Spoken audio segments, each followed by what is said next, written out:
Okay, let's get started with the next talk. So we have D. Fang from Duke, who's going to tell us about Hamiltonian simulation, quantum algorithm, and superconvergence. Thank you. Thank you very much for the introduction, and I really appreciate the invitation and the opportunity to present here. And also, I would like to thank all of you. The speaker do not hear. Is this helping? No. Computer went to sleep. Is there a button that I need to use? No, that's on. I think it's just volumes in here.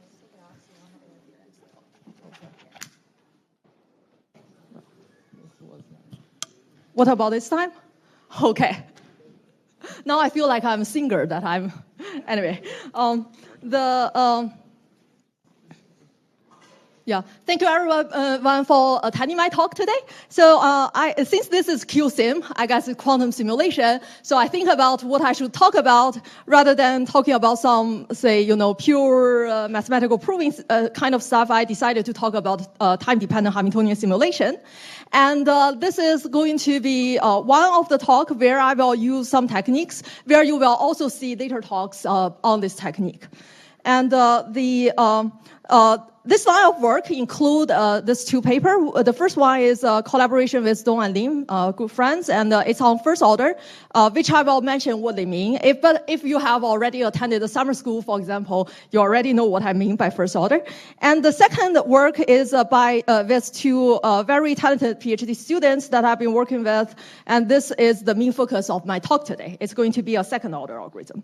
So the outline of this talk will be time-dependent Hamiltonian simulation, just to, everyone is already familiar with it, just to recap a little bit the definition. And then I will discuss a number of amazing existing algorithms, state of art, and I will talk about the question that we want to focus on, and then what is the algorithm that I want to design, and what's the idea. And I will share with you this I'm personally very excited about this, the so-called superconvergence, because, well, it's kind of highly non-trivial, and the proof is fairly elegant. Then I will give the conclusion. So now let's get started. Time-dependent Hamiltonian simulation. Well, in this room, we have already know this problem, I guess, maybe for a zillion time. So just to recap a little bit, let's imagine we have a Hamiltonian that is H. It can be time-dependent. And the Hamiltonian simulation problem can then be translated into, I want to prepare a final state within certain error precision. Then mathematically, what do you concretely mean is that we can certainly write down the differential equation, which is nothing but the Schrodinger equation that we are all familiar with, and together with the initial condition that one want to work on. Well, there are different error metrics that we have seen from the wonderful Aaron's talk together with the Alex talk earlier this morning. But throughout my talk, I will focus on the worst case scenario, which is the operator norm between two propagators. Particularly, the exact one is nothing but the exact unitary, especially if you are time-independent case, this admits a closed form. Versus if you have a time-dependent Hamiltonian, the exact unitary have this time ordering term, which just means, which just compensates the fact that Hamiltonian at different time may not commute with each other, so you need to do a time ordering. Then the task translates into to find certain unitary approximation. If you implement it classically on classical device, then it's a classical algorithm, or if you design quantum circuits for it on quantum device, it's going to be a quantum algorithm. So all of these, we want to, at the theory side, we want to have certain error guarantees. For example, what is the cost in terms of precision and other parameters, so on and so forth. Again, this problem, as has been studied, is really, really well studied, and there are various different amazing works, state of art, which I will mention quickly later. Regarding this problem, you may wonder what's new, what's the difficulty here. So I would like to say there, one difficulty that you can just phrase it that way in terms of a highly oscillatory of the underlying unitary. What do I mean? So the first thing is that you can imagine if your operator norm of H is large, then the unitary is wrapping around itself fairly fast. So this highly oscillation will tells you need more cost, which is backed up by the no false forwarding theorem, where you have some norm in terms of H times T. So what about the second highly oscillatory source that you can have. So imagine on top of that, if your Hamiltonian is time dependent, then this time dependent Hamiltonian by itself may also have a high oscillation. Particularly, this will be the case, which I will show you in the interaction picture. And then this is the second source of the oscillatory behavior. So there are two different kinds of oscillatory behaviors. There are two challenges. So correspondingly, there are actually two enemies that we want to deal with, and hence two good features if you can get for algorithm that one would desire. So the first enemy would be the operator norm of H. The second would be the derivative of it, namely this corresponding to the highly oscillatory scale of the oscillations that one is working with. Now, just to say a little bit before I move on, this is just some pictures to hopefully entertain some of the audience to make sure my talk is not full of equation that is too dry. So just to say that highly oscillatory behavior dynamics is actually everywhere. The first one is molecular dynamics. It is precisely in the unbounded Hamiltonian form, which I will discuss later. This is not a human, this is a real molecule that you can work with. And there's some laters, and you have, maybe you can have lattice Hamiltonian with a very large lattice size and so on and so forth. The point is that highly oscillatory dynamics can be everywhere, and that's why we care about. Now let me discuss about the state of art, these amazing algorithms. So first of all, it's going to be chautorization. And we know that chautorization is so celebrated in different fields that we have many different names. They are all pretty much meaning the same thing. You can call it chautorization. You can call it a product formula. You can call it time splitting or operator splitting. They essentially mean the same thing. And we already have heard about a very good talk by Aaron, this randomized product formula Q drift in the last part of his talk. So I will also say this, for example, Q drift as a sort of randomized product formula. So the idea of this algorithm is very simple. So suppose we are in the case where the Hamiltonian is a linear combination of two terms, let's say H1 and H2. Then the idea is that instead of applying H on the entire interval, you want to chop the interval into small pieces. On each of the interval, you apply H1, H2 on an alternative fashion. So if you look at the operator norm of these, which are the worst case scenario, these are operators, so they make approximation of the operators, make you some error. It's not difficult to imagine this error have some operator norm dependence in the Hamiltonian H that you are looking at. However, we certainly know by this remarkable work back in 2021 by Child's group that there is this nice commutator scaling. First of all, what is the intuition of the, by the way, the author is also here. So what is the intuition of the commutator scaling? You might think that suppose H1 and H2 commute with each other, just for simplicity. We know from maybe a calculus class that this algorithm essentially, this approximation essentially become exact. It's no longer approximation. This is exactly what it should be. So intuition will tell us that the chautor actually admits this commutator scaling, where in the summer school, if you attended, I also gave a precise definition. Well, the naive proof, which is not going to work perfectly, is to do a theta expansion, and you will see that. The actual proof is that you can write an exact error representation for that, which tell you the leading order term bounds is actually the only bound that you have in the error representation, which is pretty interesting. The point is of this commutator scaling is that you may wonder why is commutator scaling good? Here I just gave you a simple example, which is position plus a momentum operator may not be the problem that you want to work on. But the point is that if we look at the operator norm of itself, because momentum operator is a differential operator acting on L2 to L2, that's where the wave function lives in, it's going to be infinity. It's unbounded. However, if you look at the commutator, it's a small number. It's h bar in autonomous unit. That's why I write it is equal to 1. So commutator scaling has been a thing. It can give improvements and cancellation in various scenarios. So if you can get it, why don't we just get it? And the second, the other type of time-independent algorithm, which I will group them together, call them post-Trotter algorithm. They include truncated Taylor series, which for people attending summer school, you already see me doing that. And also QSVT, you have also seen during the summer school, if that's the case. So the point is that all of these post-Trotter algorithms are even higher order in terms of the time convergence. But all of these algorithms, in the worst case scenario, have operator norm of H dependence. So it's unlike Trotter, where you have this nasty commutator scaling, which sort of is a good feature if we have the first oscillatory source, that commutator. It's an improvement compared to the operator norm, versus operator norm itself can be fairly large compared to the commutator. So the first feature I would want to get is if operator norm is large, I want to get a commutator scaling.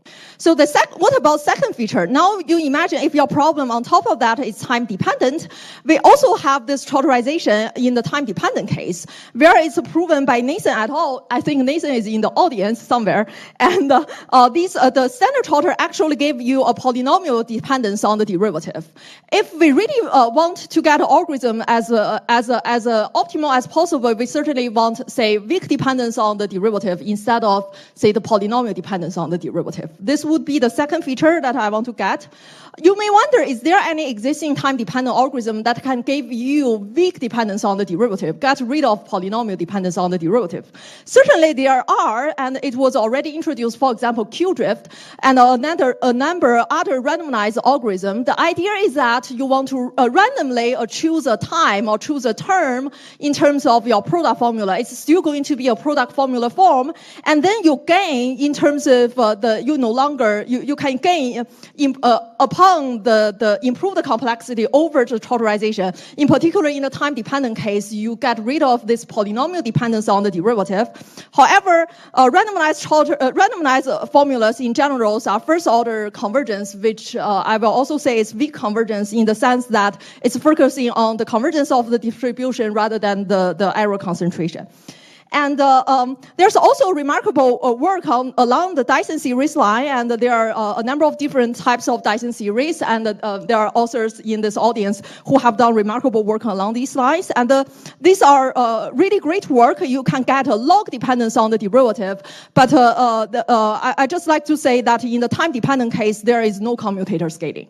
So what I want to do, basically, for this talk, and also the question I want to ask myself, there are various different questions you can ask. This is the question I decided to ask myself, is that I have two enemies, and I have two corresponding features that I want to get. If you look at this line, if the problem is time independent, then Trotter has the commutator scaling, which is fairly nice.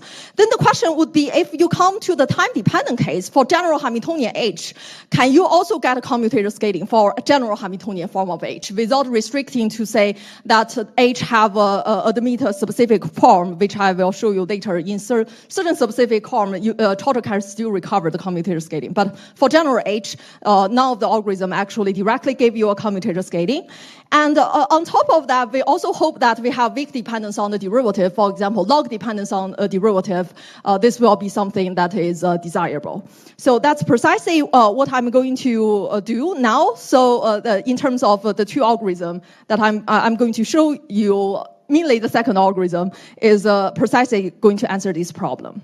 So ideally, let's imagine you are in an idealistic world. At least theoretically speaking, I'm not saying that implementing any of these algorithms is going to be super easy.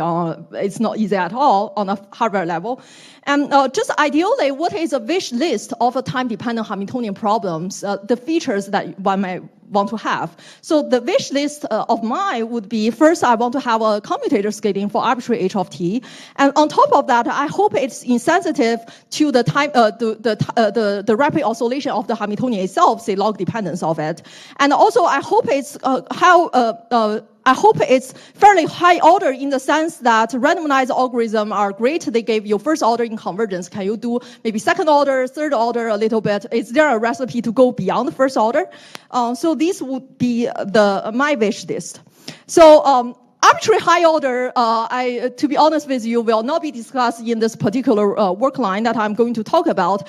But we do have a recipe and which will generalize, which can give you a generalization of arbitrary high order algorithm. Just that I cannot prove the superconvergence in those cases, so that's why I'm not presenting it here. And the answer would be yes, and we have the two works are both the algorithm that can do that. The first work is the first order. But in certain scenario, we can prove it's actually second order.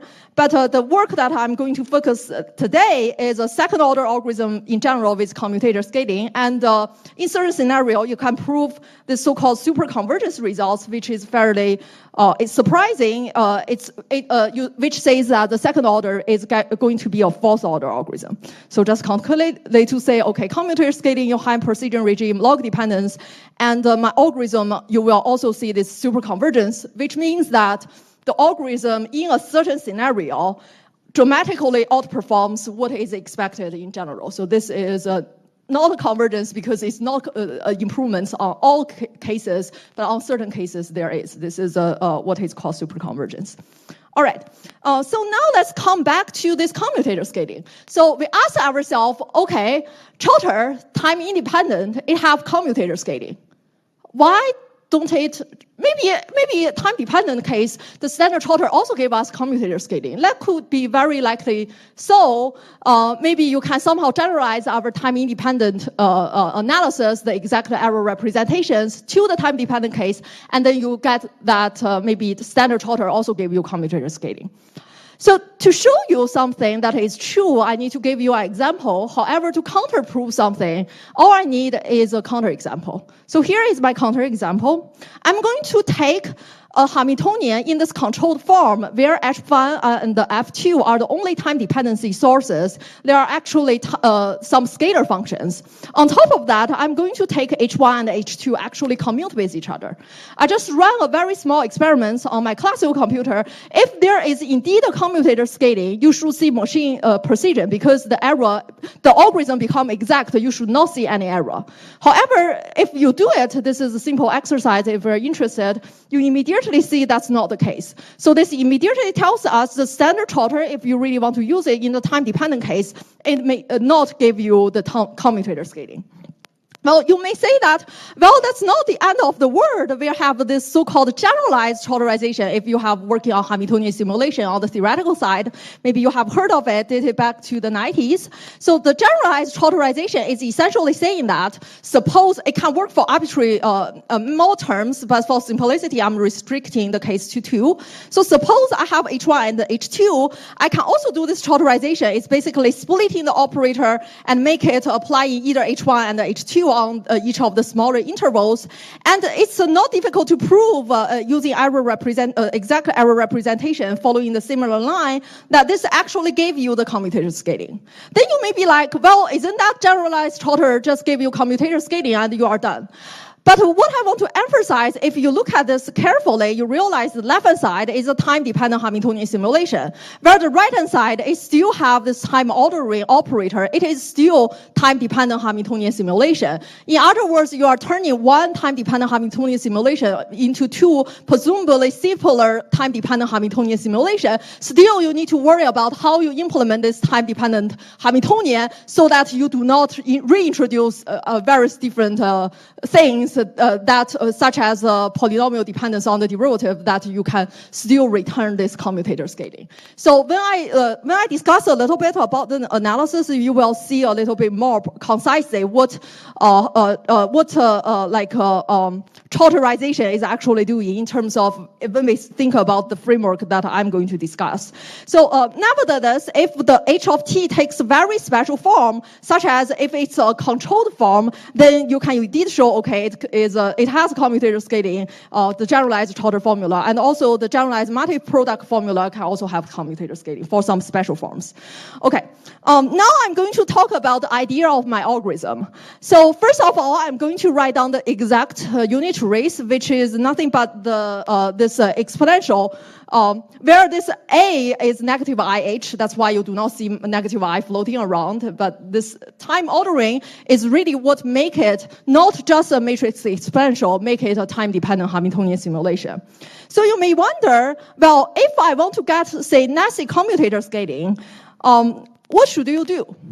Well, one, although it's not a proof, but if you think about totalization in the time-independent case, one reasoning of why it could potentially give you time-dependent scaling is because totalization, you can have this BCH formula, Ziesenhaus formula, whichever one you prefer to use, and so that the expansion become the sum of the two pieces plus the nasty commutator. There are infinite number of nasty commutators, but at least there is an expansion saying that there is some hope that you truncate at a certain order. Maybe you prove all the rest infinite number of nasty commutator can be bounded, and then you indeed, there's hope to get a nasty commutator scaling.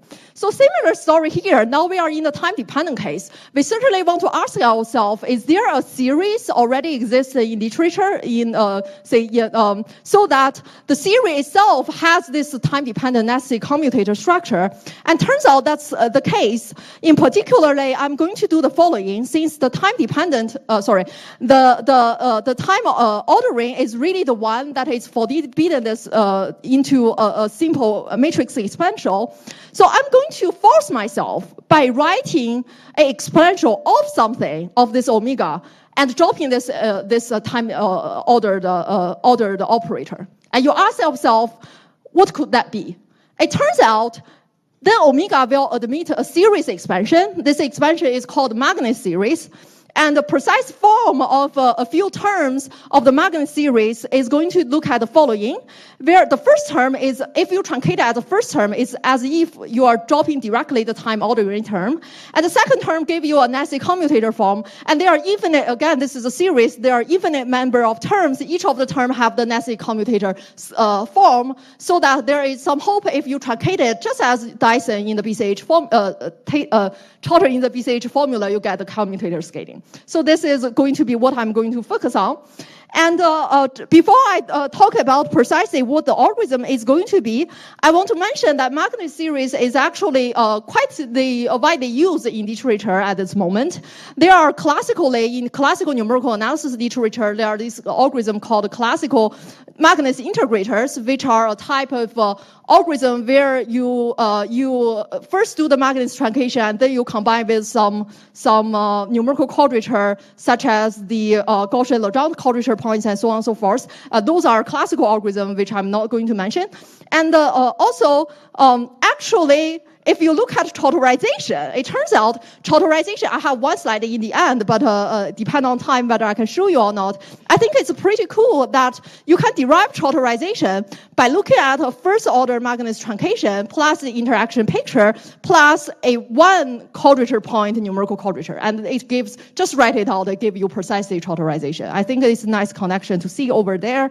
And our first-order algorithm work previously gave you a first-order truncation, which I will not mention much there. And also, there are very exciting recent developments where you will see from Ming Chuan, who will give the talk this morning as well regarding a very interesting algorithm which also have magnet components in it, as well as this talk, which will be given by Ros Santos, that also have magnet expansions in it. So you can see that this part of the session, there are many magnet expansions. Just to use Aaron's quote that you can say that we are sort of overrepresented.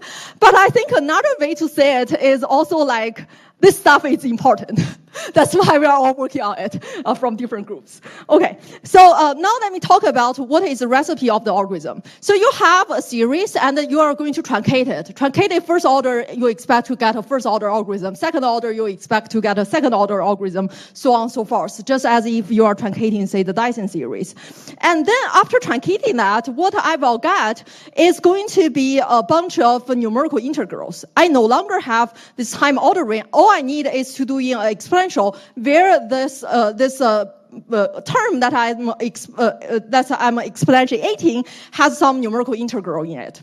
And you may wonder, then what do I deal with this numerical integral? Well, these are some there are various different numerical quadratures that one can take.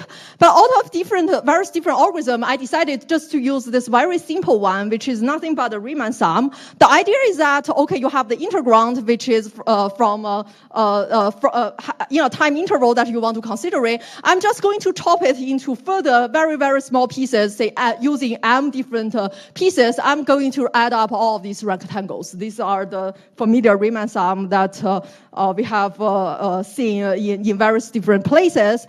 And now you may wonder that then I have m quadrature points. If you think about it, I said that this h of t by itself can be highly oscillatory, right? And I said that I want to get a weak dependence on the oscillation scaling. So you may be very confused because if this h is oscillating like crazy, and now I'm going to truncate it, I'm like, how many quadrature points m do I need to use in order to resolve this numerical quadrature accurately? It's going to be called gigantic. It should be as large as the derivative of h, as large as how fast it is oscillating. Do you agree with me? That's indeed the case.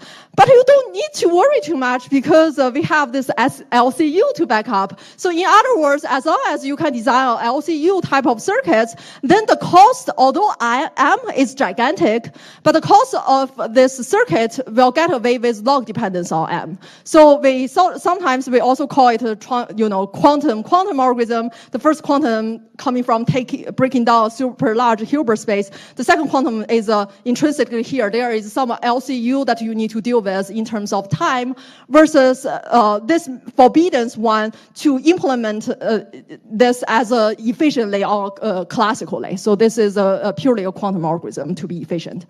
And just to mention that this idea also sort of resembles in literature the so-called multi-scale integrator, in the sense that there are different time scales. You want to do something different. What do I mean by different time scales? What is the multi-scale? So first of all, you have a large interval. You truncate it into small pieces. You work on each of these small pieces in a time-stepping fashion, time-marching fashion, what you want to do. And inside of these, you further truncate. In my case, I further truncate this into m small pieces. And the point is, quantumly, the cost is logging m instead of polynomial. That's why it is gaining improvements.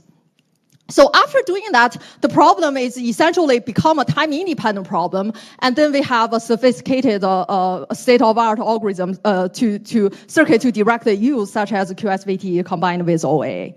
Now I finished sort of the idea of what the algorithm look like, and then there are various questions one can ask. Of course, two questions at least one can ask is, how do you implement it? Is there say, a LCU circuit indeed implement this Riemann sum? And the second is that, what are the approximation errors? Again, the approximation errors tells us the cost, essentially. The approximation error together with the circuit implementation tell us the cost in the end, in which case I'm going to my claim again to remind ourselves is that I have time-dependent commutator scaling, plus I have log dependence on the derivatives. These are the two claims.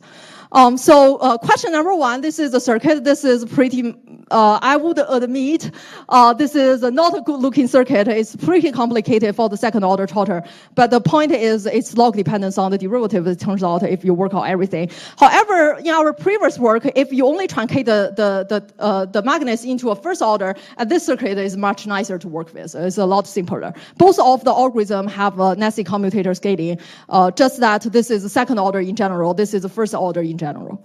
Now I want to talk about the analysis, which is, to my personal taste, I find it's a fairly interesting part. So I will include two parts of analysis. One is more like the straightforward way, you just do the error representation. The other is the superconvergence, which I will talk about later, which is the more exciting part for me personally. So, okay, as you can see in this error representation, I do have a commutator scaling. These are the local truncation error. Cube local truncation error will mean that globally I have second error. If any of the students or postdoc listen to my summer school, this is a straightforward exercise that you can work yourself out. I believe, I hope you can do that already. And correspondingly, the total error that you will see will be going to be the following. There is a commutator scaling, the second part coming from the numerical quadrature. As you can see, since I'm taking m different quadrature points, this m number of quadrature points essentially serves as a degrees of freedom. If I choose m as large as the derivatives, this term is going to be small. So you will not see this h prime in your error bounds because you have this degree freedom of choosing m. However, recall m due to LCU is going to be log dependence. That's how you get a log dependence on the derivative. Versus, I think here it's nice just to point out that if you look at Trotter, you can think about Trotter is this first order Magnus expansion plus interaction picture plus m equal to 1. That's why you do not have the commutator scaling, because you could have commutator, but you have a large derivative which is going to be dominating the error. That's why it's not canceling out. This is just some cool things I think it's interesting to mention. And another thing that besides the commutator scaling, you may realize that here I have this Nasse commutator. If you Taylor expand the Nasse commutator, then there's further cancellation can go on. It turns out you work out this cancellation in 2 lines. Instead of a cube, it gave you a 5th order. So in other words, it can be 4th order. But bear in mind, since you are dealing with Taylor expansion, so that you introduce polynomial derivative dependence over there. So that's why I have this C prime, which means a derivative dependence, polynomially derivative dependence. That's not the focus of what I want to get, so I will not mention too much along that line. So correspondingly, the Curie complexity, as you can see, this is the commutator scaling, and additional 2 qubit gates, there's log in the derivative, as what I just claimed. And if you allow the polynomial dependence, you can get improved error from quadratic to 4th order. But in this talk, in the last part of this talk, where I'm going to talk about superconvergence, is I still want to keep the log dependence on the derivative. You may wonder, well, why do you care so much about the log dependence on the derivative? In many cases, indeed, you don't care. But I gave you a particular case which has always been the motivation for me to study. I'm going to talk this the Schrodinger PDE, if you like, also called unbounded Hamiltonian simulation, real space Hamiltonian simulation. Well, this X can be in a high dimension, can be of high dimension. For example, if you have eta number of particles, they lives in the space of 3 eta. So, for example, molecular dynamics precisely look this way. The point is that there are 2 operators, and then you somehow discretize them. You have A and B. Where you look at the first operator, again, this is a differential operator. The operator norm is going to be infinity. However, you will say that, well, the classically we always discretize even and then run our classical computer. I discretize it's going to be a finite dimension. It's not going to give me operator norm infinity. Why should I even care? The point is that this discretization do not directly solve your problem. This is just a simple illustration in 1D, saying that if you use n degrees of freedom, although I use finite difference, you can use your favorite orbitals, favorite bases, and so on and so forth. The point is that the operator norm of A is going to be polynomial dependent on n. So if you have an algorithm that is polynomial dependent on A, that will means that you have a poly n cost instead of poly log n. That's what I'm going to focus here. So how do we do to get polylog n? Before I address that question, I just want to quickly mention, you may wonder, this is a time independent problem. Trotter has nice commutator scaling already. I don't need a time-dependent Nasse commutator scaling to run this problem. I just use the standard Trotter. It's time-independent anyway. But if you work out the algebra, you see that there is consolation from n squared to linear in n, n forced to quadratic in n. However, you do not get rid of this n if you naively apply a Trotter. That's what is really important observation here. So. Previously, I do have some works regarding different error metrics, including if you take initial condition into account or you taking observable into account. For this specific case analysis, you can improve the n dependence, but it's not for the worst case. So now is for the worst case matter in the operator norm. Can you do something? So now I'm going to talk about this interaction picture. Again, Nathan Vive is in the audience who invented this who bring up the idea we should use the interaction picture to design quantum algorithm. The idea is that suppose I have A plus B, where A has a very large norm. It turns out you can turn this time-independent Hamiltonian. It also works for time dependency, by the way, but for simplicity, you can turn the time-independent Hamiltonian simulation into a time-dependent one. And they are equivalent. You may wonder, well, it seems that I'm making this problem more complicated. Why should I do that? Time-independent algorithm, we have a zillion different ways. Why should I do that? It's really good because it gets rid of the A, which is the larger part, which is the linear dependent on A, which is a problematic one. This is really good. But the important thing is that since it's time dependent, it's actually highly oscillatory on the scale of A. You do need, if you're looking at the interaction picture, you better have an algorithm that is weak dependence on the derivative. Otherwise, you reintroduce this polynomial in N case in terms of the scenario that I'm considering. So, just to say that if you look at my error analysis, where just to say that, okay, the commutator scaling look like this, where this H now is the interaction picture. This part I told you, okay, contribute a log n in terms of cost. If I want to say overall my cost is only log n of my algorithm, all you need to do is pretty much to say, okay, this part is independent of n. Now I gave everyone 2 seconds to try to convince yourself this is actually trivial. Okay, either you do it or you didn't. It's actually trivial because, well, H is bounded by operator normal B. There's no A there and there's no N, so it's done. This immediately tells you this, you get a general second order algorithm where, you get a general second order algorithm with log N dependence. However, that's not what I'm going to claim here.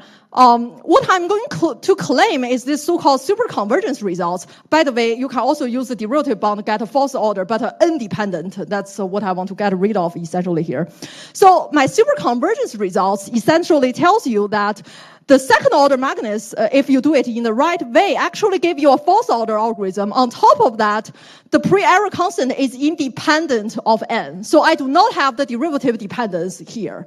I'm not saying I always do not have the derivative dependence, but in terms of unbounded Hamiltonian simulation, this problem, I can rigorously show there's no derivative dependence here. So, just to say this is a theorem that I proved, just quickly, just to show you some numerical evidence to sort of maybe give you some convincing idea. These were comparing to classical Magnus, where, as you can see, as you increases n, the operator norm increases versus our algorithm remains steady. That's because the error is independent of n. That's what I'm trying to say. So I'm I'm short in time, so let me just quickly go over. The some proving ideas would be, so first of all, you write an exact error representation. It turns out, I will just skip this. There are some things that you can do, standard things that you can do. It turns out there are 11 different terms that you need to estimate. If you want to say the whole algorithm is actually fourth order with n independent, this is what you need to show. You need to show all of these 11 terms is bounded by t to the fourth with a constant only dependent on the on B instead of on V instead of instead of A. And this is precisely what we are going to show here. I don't think I will have any time to tell you how I actually prove this sort of non-trivial result. But just to give you some nice intuition is that suppose A of t, suppose A of t is this really simple form, it only is a quadratic function. Then it turns out you just plug it in, you honestly write out this, I took one term out of the 11 just to illustrate the point. It turns out all of the qubit term disappeared. So you are left with term that is higher than t to the fourth, and you immediately get the result that you want.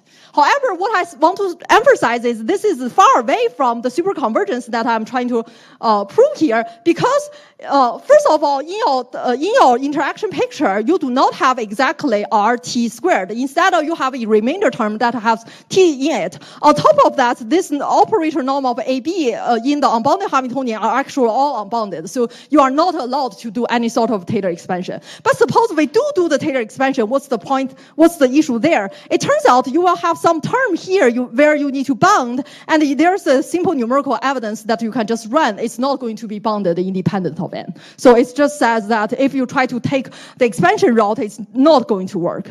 However, after working on this for a while, we realized there is another thing that we can actually prove, is that as long as there is something in the nested commutator form, if I can prove this is true, which I indeed prove that this CV is only dependent on V and is not dependent on N, and then that I do have the superconvergence, which I tried to claim before. So the Taylor series is just to illustrate why you expect this sort of superconvergence result to be sort of non-trivial, but the actual proof, this is just numerical evidence to show you this is indeed the case.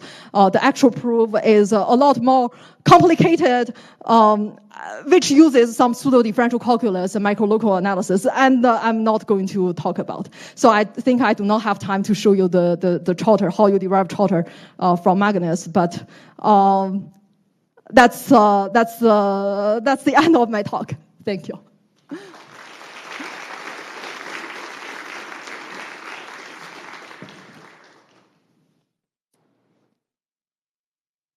Yeah, I mean, you can take some time to, but yeah, go for it.